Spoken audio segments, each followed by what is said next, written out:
So why is movement specifically so important to mental well-being?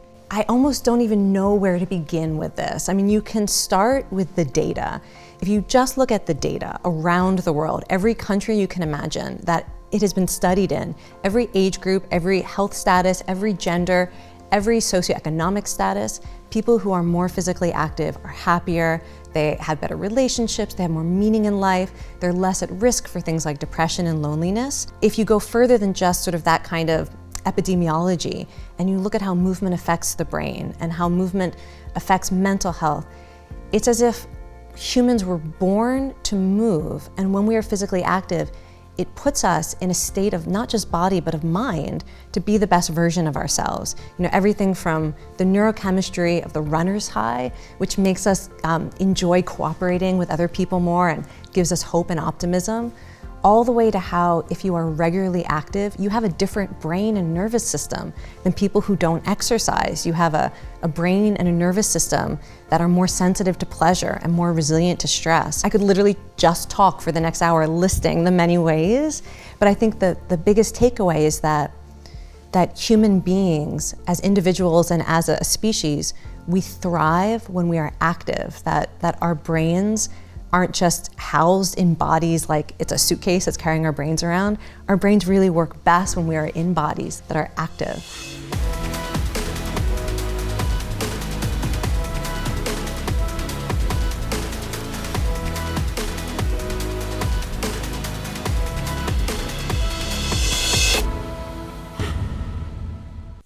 Hey everybody, welcome to Impact Theory. Today's guest is a research psychologist, a lecturer at Stanford, and an award-winning science writer. She's also a best-selling author of a number of books, including The Willpower Instinct and The Upside of Stress. And her TED Talk, titled How to Make Stress Your Friend, is one of the 20 most viewed TED Talks of all time. Her powerful insights into the field of science help, which focuses on translating insights from psychology and neuroscience into practical strategies that support health and well-being, has made her a much sought-after speaker and consultant. She's worked with countless organizations, including the New York Times Education Initiative, and she's appeared on such prestigious television shows as The Today Show, Good Morning America, The Anderson Cooper Show, and CNN's Vital Signs.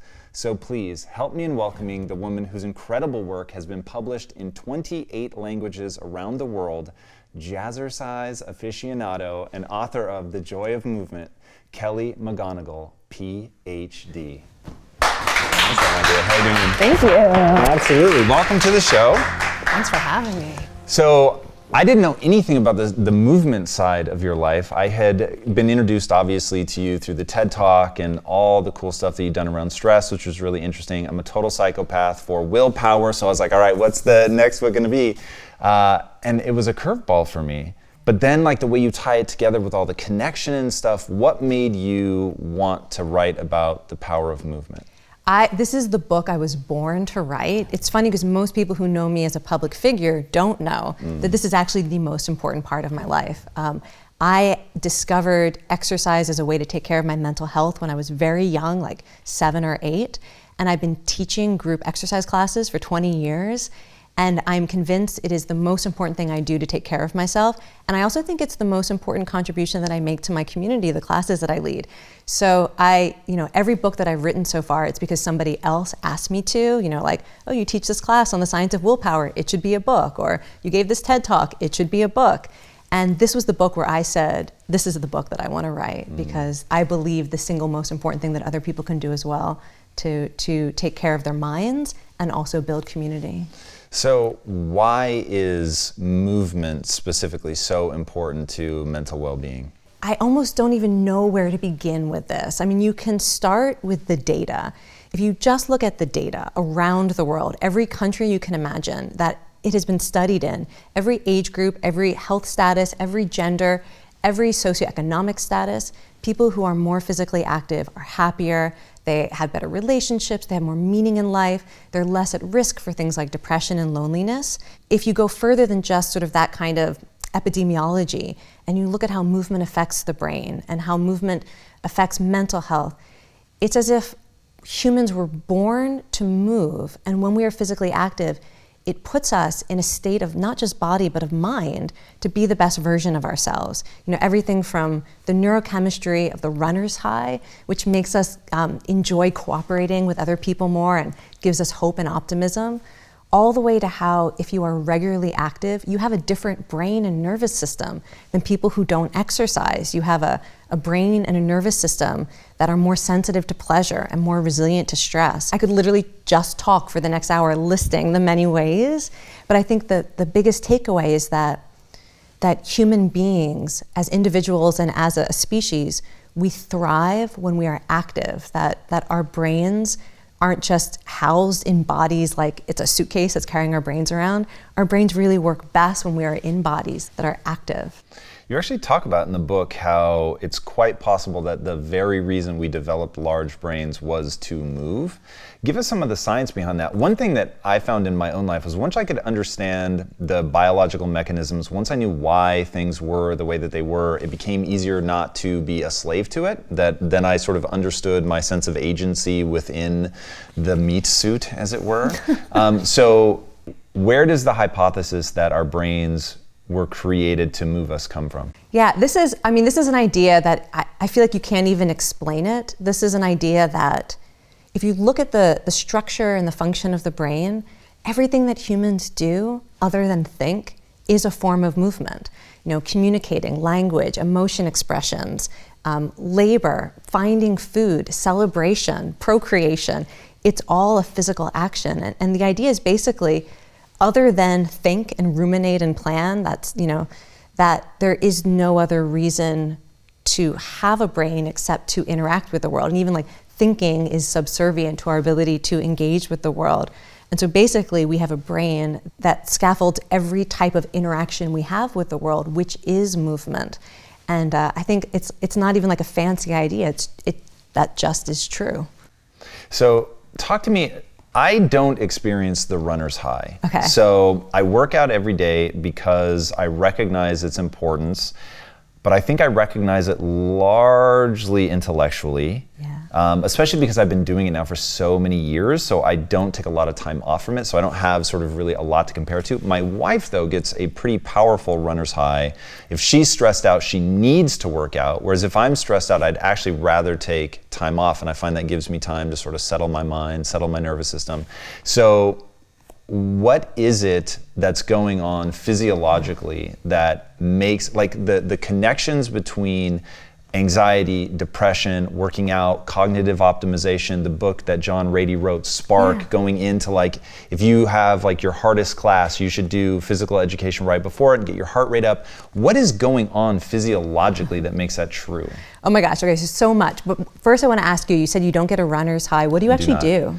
What's your favorite form of exercise? Well, I have run, so I did cross country for 4 years. So when I say, like, I gave it a shot, I don't run, so I'm not here to make anyone run. Well, I don't get a runner's high either, unless there's a killer soundtrack. But even then, like, why not just dance? That is super interesting, and I'm very surprised. We will definitely want to get an answer to that. So the exercise that I do is largely just weight-based. So I do some body weight stuff, but primarily I'm trying to lift heavy-ish weights. I'm not like the strongest cat ever, but that's my zone. So it's interesting. So if you want to look for a classic runner's high, the type of movement that is most likely to trigger it is when you are persisting at something that is like a cardiorespiratory activity, like walking fast, hiking, running, swimming, cycling, dancing. And my guess is that, so we know that there are individual differences in whether people experience that as euphoria, versus that might be like, the classic runner's high, versus more just a sense of empowerment, something that feels more like a relief. So a lot of it's an individual difference. And a lot of times I think we're promised the euphoria that's like an amazing drug rush. A lot of people don't get that version of the runner's high. But most people, like I don't actually know that there's any evidence that people don't get any version of the runner's high. We know that human beings and also other social species like dogs, when they engage in cardiovascular activity for about 20 minutes or so, moderate intensity, one of the changes that you see in the brain is an increase in endocannabinoids, which is the neurotransmitter that cannabis mimics. And And if you work really hard, you can get also an endorphin rush. Or if you have a killer playlist, you can get an endorphin rush. Or if you're moving with people that you love, you can get an extra endorphin rush. But the core high actually isn't endorphins, it's endocannabinoids. So some people experience that as a kind of euphoria, but a lot of people experience it as just feeling better. Like the worries are a little bit less, everything feels possible, things feel like there's reason to hope. Endocannabinoids also increase the pleasure we get from social contact. So sometimes you don't even notice what the runner's high is or the exercise high is until afterwards, and then you reunite with your partner or you meet up with your team, and suddenly it's an easier interaction. Somehow their stories are funnier and it feels better to hug someone. So the runner's high, it's not always that rush that people think it is, where like in the moment, peak intensity, you're like loving life because you're working hard. The actual runner's high is more of this neurochemical change that seems to make us more optimistic and also more open to connecting with others. And my guess is you might get a version of that, but also the movement, the exercise that you're doing is probably going to affect your brain and your mental health in slightly different ways. So we know, for example, when you are lifting heavy weights or you're doing things that really engage the core, the muscles of your core actually talk to your brain in a way that tends to rather produce this kind of happiness or euphoria that actually calms down anxiety. It's a really interesting neurofeedback loop that when you brace your core and when you're engaging in that kind of strong muscular contraction that's stabilizing, your brain reads those signals from your body as essentially, I've got this, I'm in control. So that's not really like a runner's high, but it can be a really empowering state of mind. And so your literal moment-to-moment sense of self is always being informed by what your body is doing. And we know that when people are active, often they experience themselves as a different version of themselves. So with something like weightlifting, you are literally getting feedback, sensory feedback from your body that says, I am strong, I move heavy things, I do hard things, I'm powerful. And your brain does not receive that information from so you're lifting something heavy, so your brain is gonna get feedback from muscle contraction and tension of the tendons on your joints. Your brain does not get that information and think, my bicep is strong, or my lats are strong. The brain thinks, I am strong, I have strength, I am exerting myself in this way. And every movement form has its own signature proprioceptive feedback. So my favorite form of exercise, my favorite forms are dance and yoga. And when you think about the gestures in dance or the gestures in yoga, the full body gestures, my favorite proprioceptive feedback are actually these physical signatures of joy, like your arms stretched out and your gaze lifted and your heart open. And I can start a movement experience feeling depressed and anxious and demoralized, but after 10 minutes of throwing my arms in the air and looking up and smiling, my body is like, you are joy.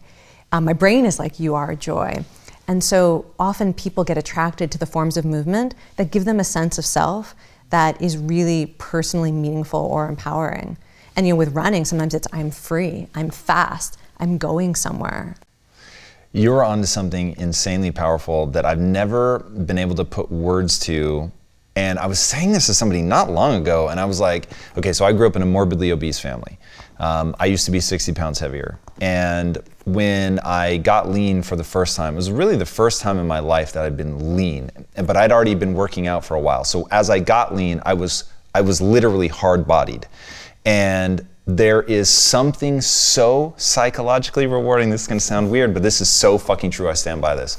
There is something so psychologically rewarding about reaching across your body and you hit your pec or something. You're like, Jesus, that's hard. Or you slap your abs. I was just doing this morning and my abs are hard. And I was like, it sounds dumb to say it to somebody, but it's fucking awesome. There is some weird feedback loop in your brain where I'm like, I don't even know why this is so awesome, but some subconscious part of me, while I didn't think I was a bad person when I was heavier or anything like that, but I was not getting a positive reinforcement loop from encountering my own body in the way that, and I'm talking you're not even thinking about something. I'm not talking about looking in the mirror. I'm talking about when you feel, when you feel a t-shirt tight across your arm, when you flex your arm, that there's some signal that gets sent. When you bump yourself and whoa, it's that was unexpectedly hard. There is something really powerful in that. And what you're describing is exactly what I get in the gym. I am strong. I remember, so again, I'm not setting any strength records, but my highest deadlift was, I think, 385 pounds. And I thought, I fucking bent over and picked up almost 400 pounds. Like, that's crazy. And when you start thinking about stuff like that, and you're putting in that energy, and you see that reward, and your body is changing, the amount that it changes your mind is crazy. Well, you know, in my book, I write about that a woman who, she actually had a plan to take her own life. And she went to the gym, and she deadlifted a personal best. And it was literally in the moment of sensing her own strength that she decided she wanted to live.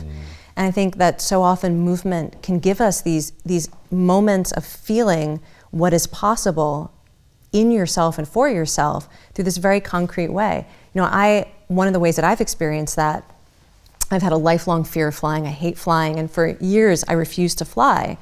And when I decided that I finally wanted to face that fear, I knew I had to learn how to deal with how I feel on a plane, like my heart pounding, and I feel like I can't breathe, and I feel like I'm trapped. And I thought, like, because I couldn't practice by getting on a plane, that's too much. That when else have I ever felt that way? And I realized that one time I'd been to an indoor cycling class. I hated it. I felt like I was trapped. I couldn't breathe. My heart was pounding. I wanted to escape, but I felt like the instructor had locked the doors and there was no way to get out of the room. So I started going to indoor cycling classes as a way to practice getting used to what it feels like to be on a plane, to feel trapped and afraid. And what was so crazy about it to me is, first of all, it worked, right? I learned how to tolerate that discomfort. I learned I can have a voice in my head that says, you can't handle this, you need to escape. And at the very same time that voice was in my head, I could have the experience of choosing to stay. Be like, no, you decided to do this, and so there's room for this voice in your head and also staying. And I learned to tolerate the sensations of discomfort. But something weird happened where, because of the playlist and like listening to empowering music, that I started to sense the sensations differently.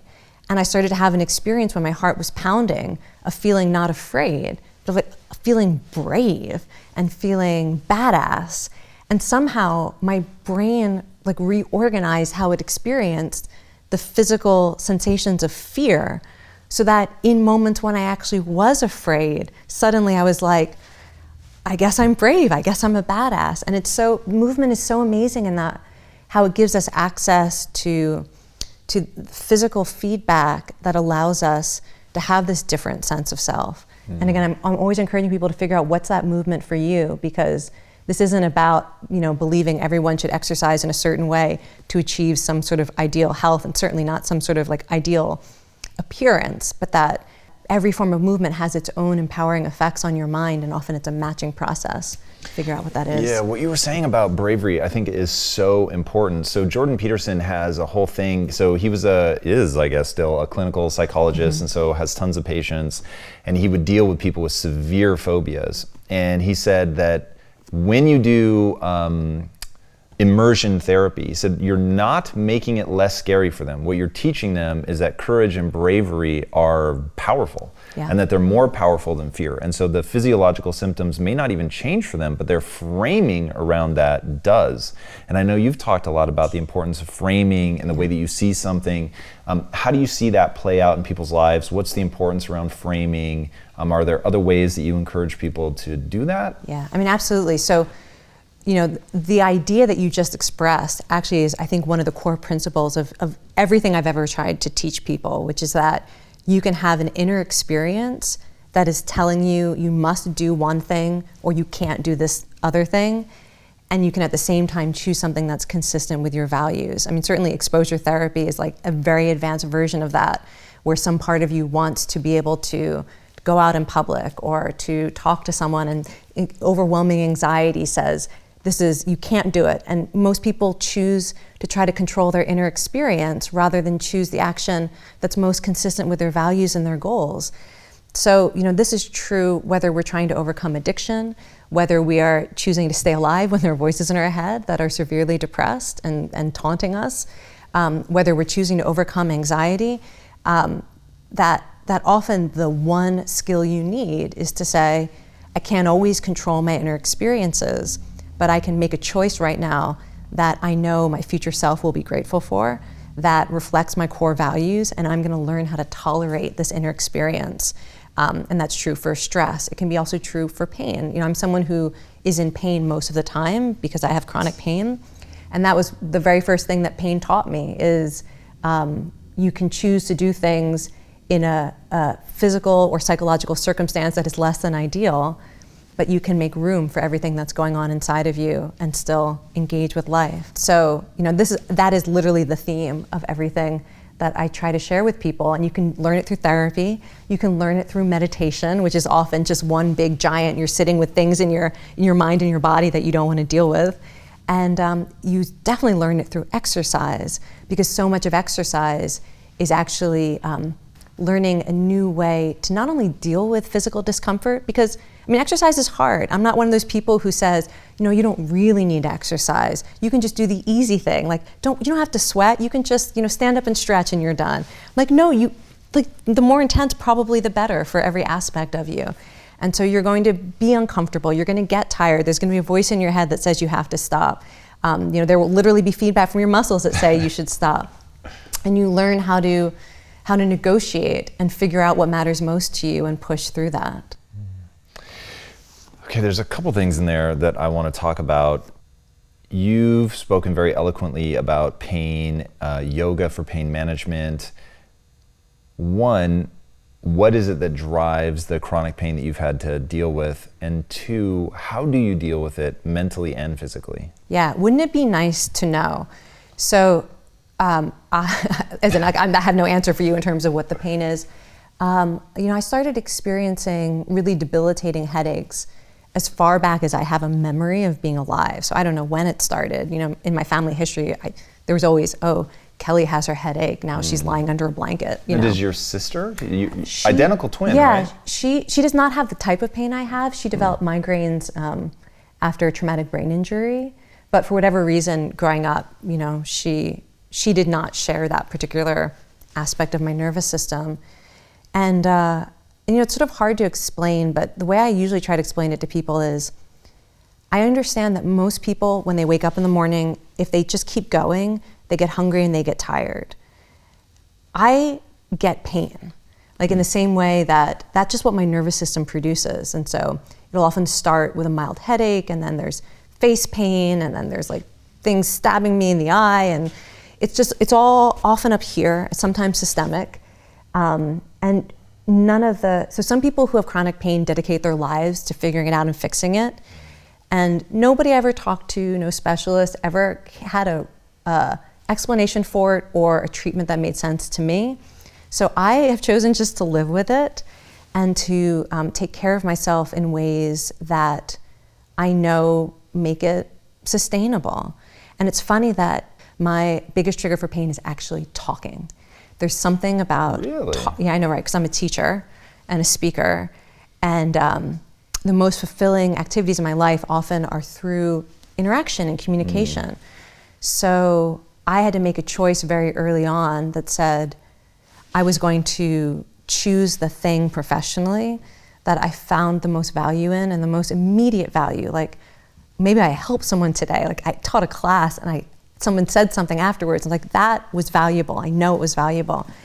And know that I will go home and feel like I was run over by a truck every time. And just to choose that and be like, that's the cycle that I can live with. You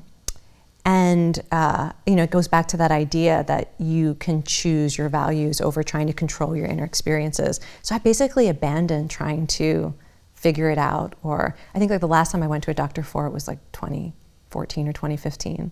You just gave me the chills. I knew you were going to say values there. And that was the other thing that I wanted to talk to you about. So what is it, like, you talk about values, I think really interestingly, maybe more than most people I've encountered in my life. And I think values are so important. So why are values important to you? How do you come up with them? You tell people they should have core values. Like, why?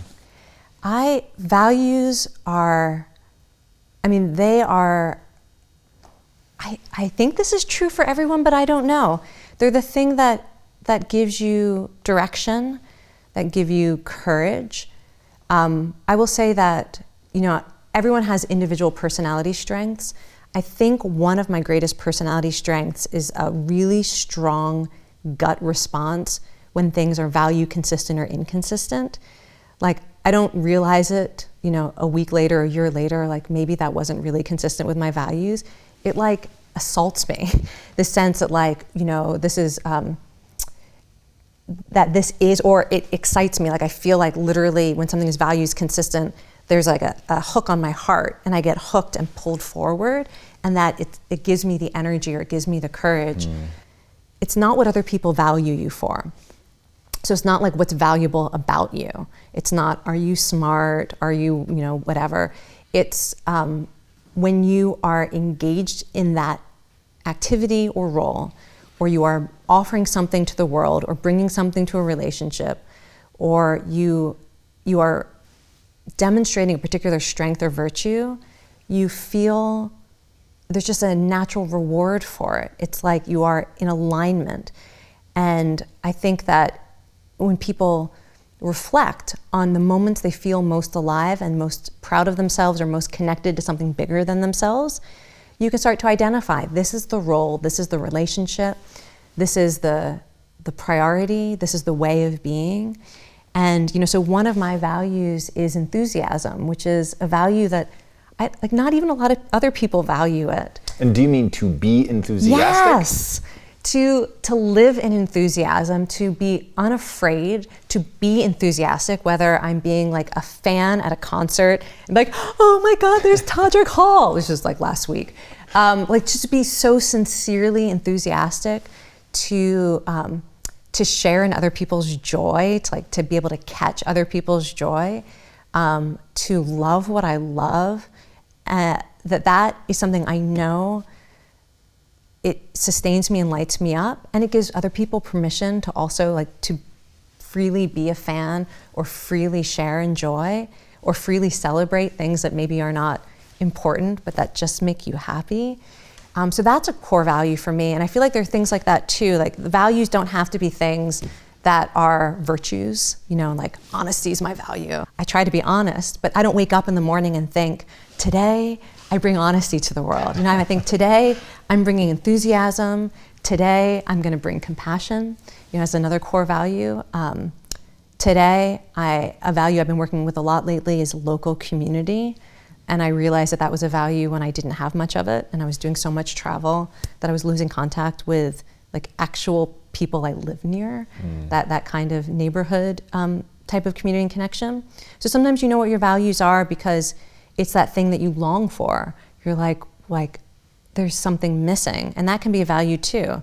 And you can choose it without feeling like you're already good at it. I mean, the value doesn't have to be the thing that comes easy. Courage is another one of my values because my default temperament is fear and dread. So work hard on the courage aspect. That's amazing. Compassion, self-compassion. You teach people how to do that. Yeah. How did that become a thing? How do you teach somebody to be more compassionate? And then what's easier, teaching someone to be compassionate or self-compassionate? Oh, okay, such good questions. So let's define compassion. Yeah. So this is my area of research for the past decade or so. And the kind of the scientific working definition of compassion is that it is a response to suffering. So you become aware of some pain or suffering, and there's a part of you that is moved by that, sometimes upset about it, distressed by it, touched by it. And there's another part of you that thinks, I can do something to relieve the suffering. I want to do something to relieve the suffering. And so you respond in some way, whether it's through listening or taking action or standing up for someone. So it's this cycle of responding to suffering. And often, ideally, it includes a sense of hope and empowerment, a sense of maybe love. There's also a kind of a warm glow to it. So it's not a response to suffering that's fueled primarily by anger. It's not a response to suffering that's fueled primarily by empathic distress, oh my gosh, you're sad. I can't handle that. I don't like sadness. Let me cheer you up so I don't have to have this sadness infection. That's not compassion, right? It's a response to suffering that's driven by an actual desire to see that suffering relieved, and taking some kind of joy or meaning in that act of trying, of responding. So the way that you teach people compassion is first of all to recognize this is a basic human instinct. And even people who get diagnosed as being sociopaths often have compassion. It's just a narrow circle, right? So pretty much all human beings have the capacity. It's what caregiving is rooted in, so a caregiver and their child or their pet, right? There's this instinctive response. You see them suffering and you want to scoop them up and protect them and take care of them. So this is a basic human instinct. And teaching compassion is often about figuring out where in the process you're shutting down or being less effective. So for some people, the teaching of compassion is about the awareness aspect. Like maybe you are aware when your partner or your child is suffering, but there's a kind of a compassion blindness. Like you don't really see the suffering in the people you work with because you're so focused on yourself, or it's hard to understand the life experiences of people who are different from you, so you don't really see their suffering. So for a lot of people, the teaching of compassion is this kind of cognitive empathy. Like you actually have to learn to pay attention and to imagine what it's like to be other people and to ask people about their experiences. So that can be one aspect of what it means to teach compassion. It's like literally wake up and learn to see more clearly. For other people, they're like overwhelmed by the suffering. They see it all, they feel it all. And where they fall down is being overwhelmed by that. I see all the suffering in the world, and then I just feel powerless or overwhelmed, or I feel like that suffering is so contagious that now I just need to escape it. And so the strength that needs to be developed is that actually the strength that we were talking about earlier, to tolerate that initial distress so that you can choose action rather than being overwhelmed by it. For other people, it's about training the resources. Like you want to be compassionate, but no one ever really demonstrated to you what it's like to listen to someone. And so you actually train in listening.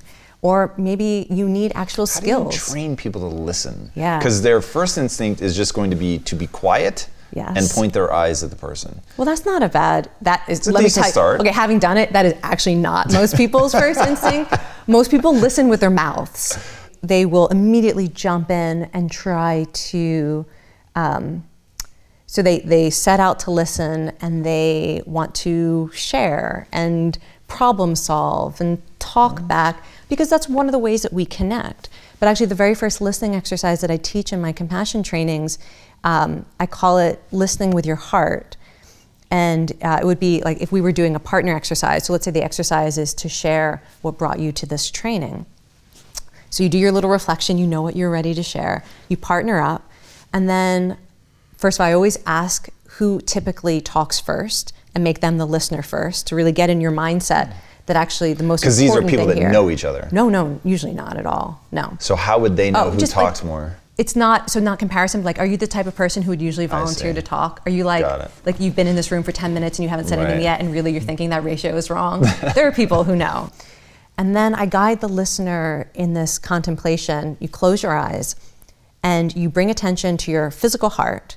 Not particularly woo-woo about this, but literally there's a heart in your body that is beating. You bring your attention to it. You sense your lungs on either side of your heart. And you just imagine you're breathing in and out of your heart. Start to bring some awareness down there. And then usually people can feel that. And then I ask them to imagine that they are dropping their ears to where their lungs are. It's a visualization. Just imagine your ears are where your lungs are on either side of your heart. You imagine dropping your eyes down there. So you've got like your nostril, your ears, and your eyes here. And you do not move your mouth. We are listening from the heart. And you listen with your whole body.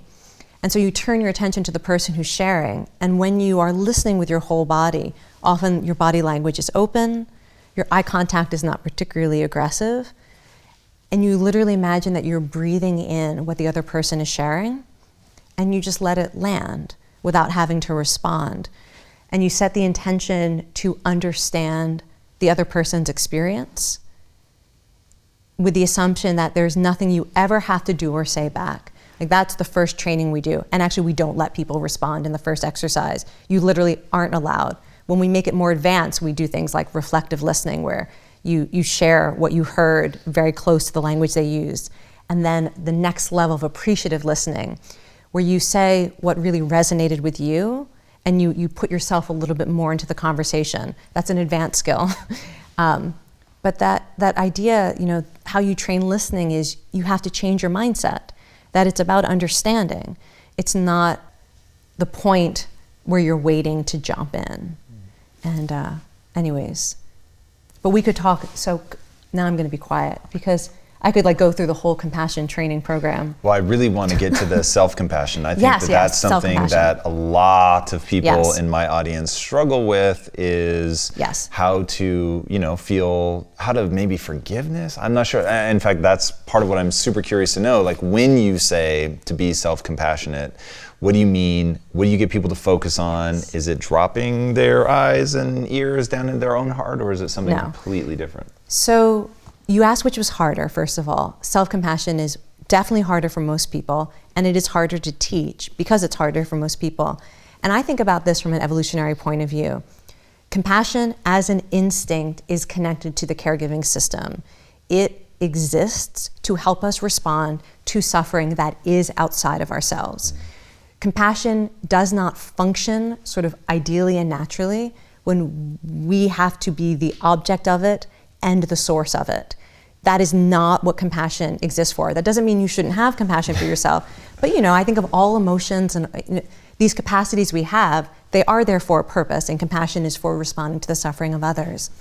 And we have other very powerful instincts that compete with compassion when the suffering is our own. Shame is one, sadness is one, depression, anger, worry and anxiety. And these are, strong, evolutionarily adaptive emotions that motivate us to actually seek perhaps the help of others, or sometimes to withdraw and try to figure things out. But they themselves often produce a lot of suffering and can keep us from being really effective. And so the first step is deciding that you are worthy of compassion, that you deserve compassion. How do you get people to do that?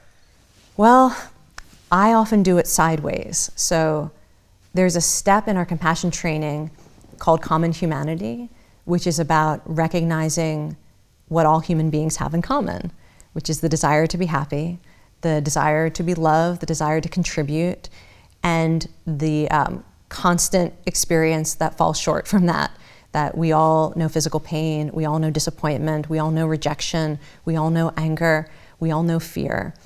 And usually, if people have through their own experiences, maybe a difficult childhood, a traumatic relationship, that they've come to the conclusion that they can't trust others or that they aren't worthy of compassion, often the first intuition is you have to go in and fix that at like the you level. Let me tell you why you are worthy. Let me create a story about you. But actually, the thing that breaks it open for most people, you already know that you're human. And when you come to recognize that all humans suffer and all humans are trying to be happy, and everything that people do is an expression of that, even if it's not skillful, that often breaks the heart open in a way that's more powerful than like some sort of therapy conversation about why you specifically are deserving. That's really interesting. So I do this thing called Impact Theory University, talk about mindset. People fly me all over the place to talk about building businesses and stuff. And one thing that I'm always coming back to is self-worth is where people are really tripping themselves up. And so because I went through this, and my big problem was and this is like, I'm not being humble, this is, everything's a bell curve, and I know where I fall on the intellectual bell curve. And I always saw myself as just smart enough to realize how much smarter some people are. And the people that really went on to do extraordinary things, it was like, I am smart enough to be aware of my inadequacies, and that always felt like this really gnarly trap. And that seems like a pretty good place to be, actually. But I mean, we don't need to debate that. But when I was young, it was not, but you're absolutely right. It ends up paying off dividends once I cobble together the sort of following insight, which is exactly what you were saying, which is once I realized that the average human is the ultimate adaptation machine, and the very thing that we are evolutionarily designed to do is grow and change, right? So culture stacks. So it's like a horse is born, a dolphin is born, it can just do its thing within like 20 minutes. A human is not that way. And so we are designed to drink in all this culture, and so we sort of stay we have to be, to your point about caregiving, we have to be taken care of and all that. So it's two different evolutionary strategies. Pre-wire everything, or no, allow them to absorb, but they're going to need to be taken care of. Now, in choosing that path of needing to be taken care of, then your very design is to adapt to your surroundings, to your culture, to knowledge, all of that stuff. So I thought, okay, well, wait a second. If that's what humans are actually designed to do, and look, I admit, we're not blank slates. So some amount is hardwired. Let's ballpark it at 50%. 50% of who we are is written in stone. There's nothing you're going to be able to do to change it. But 50% is changeable. And the life-altering effects of changing that 50%, even not skillfully, as you said, is still radically transformative. So I thought, okay, I'm willing to accept that I'm an average human, maybe even a little below average. I actually don't believe that about myself, but I'm saying even if you were a little bit below average, you still fall somewhere in that bell curve. The amount that you can change is extraordinary, far better to focus on that. So I always tell people there's only one belief that matters, and that belief is that you're roughly an average human and that the average human is designed to grow and change. And so now just invest everything into that. That's really interesting. I've never heard anybody else say that like you just need to anchor yourself to being average. Like all humans do this. All humans have that same wants and desires, and why not have compassion for yourself? Yeah. No, I remember that was one of the very first insights I had as a psychology undergraduate. I remember one day just thinking, wow, like if you don't need to be better than other people, it's just so much easier. Are you really not trying to be better than other people? I secretly am. Not secretly, it's my obsession, yeah. Really? But not in like you said earlier, oh God, I don't remember the exact words you used. It's not like virtue. So you said it's not, when I talk values, I'm not talking about virtue. Like I don't think that it makes me better like that. I'm just trying to outplay. So to me, the name of the game is how much of your potential can you turn into usable skills? Yeah. And so that to me is a fun game that I play with compassion. I care deeply about the other players. I am not a step on somebody's neck to get ahead kind of guy. That is not interesting to me. I'd like to see other people win, but I also want to win. Well, so there are these two human drives, cooperation and competition. Yes. And I think people, they fall on a spectrum of which one is more motivating. I think probably the healthiest is to have both of them being motivating forces, neither one tripping you up too much, because you can definitely fall too much in the give it all away, the sort of cooperation scale. But this is, I have an identical twin sister, as you mentioned, and this is like the one big distinction between the two of us. She's super competitive, and I just am not. That's so interesting. The thing that drives me is, did you do something today that was of value to the world? Like, were you of any use or not? And I can be very hard on myself about that if I feel like I'm not. So it's not like there's no self-criticism. I'm not comparing myself to other people or like a hierarchy, but it's very internally. I want to get back to that initial insight that you had. So for you, it was a big moment to realize I don't need to be better than other people. Because growing up, I was always told, be the best, be number one. It's really important to be better than ever. This is from parents who wanted me to make sure that I was successful, to growing up in a town that prided itself on being number one in a lot of things.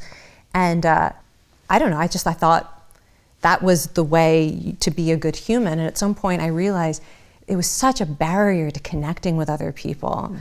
And that, I think I remember in one class, it's such a silly little story, but I remember the professor was like, you've done so well on your exams, we want to give you the chance to not take the final exam. We know you're going to get an A on it, we're pretty sure. So you don't have to take the exam, but we want you to tutor somebody who might not pass this class. And so whatever amount of time you would spend studying for the exam, we want you to tutor her so that she can pass the class. And I was like, this is the most brilliant thing I've ever heard. And at it was so much fun. And they were right, I would have gotten an A, but I got to put that time into actually helping someone else who was struggling. And I feel like that was a turning point where I started to think how can that be my orientation? Where instead of, if there's a way to invest time where it's about me performing well versus contributing, how do I redirect the energy so that it's not about my performance as much as it's about my contribution? That is so interesting to me. All right, there's so much about you that's interesting. All the stuff that you write about is really intriguing. Where can people find out more about you? My website, kellymcgonigal.com, and on all the social media, just as me, Kelly McGonigal. Nice. Okay, so what is ultimately the impact that you want to have on the world? What I hope every day when I wake up is that something I do, whether it's a dance class that I'm teaching, or it's a book that I wrote 10 years ago, or maybe it's somebody listening to this, I hope that, I think about this every day, there's somebody who right now is facing something in their lives that they aren't sure they can handle. And something I did or said or wrote gives that person a sense that A, they are not alone, and B, that they are adequate to their own life in this moment, even if it's nothing they would have chosen for themselves. I love that. That's pretty good. Guys, her work spans a whole gamut of things that I think is really intriguing. The movement stuff I think is incredible in terms of its impact on depression, anxiety, and connection, which is, no one is talking about that the way that she's talking about that. Read it. I think you will find it very powerful. Her whole library of books are incredibly amazing. And if you haven't seen her TED Talk, do yourself a favor. And if you haven't yet subscribed, be sure to do so. And until next time, my friends, be legendary. Take care. Kelly, that was wonderful. Thank you. Thank you so much. That was fun. Yeah, that was fantastic. Failure is just an event. It's not a characteristic. And here's one of the things that has really helped me in that regard. I win or I learn, but I never lose. I live my life by mantras. I'm a pretty simple girl. You and me both, huh? Right?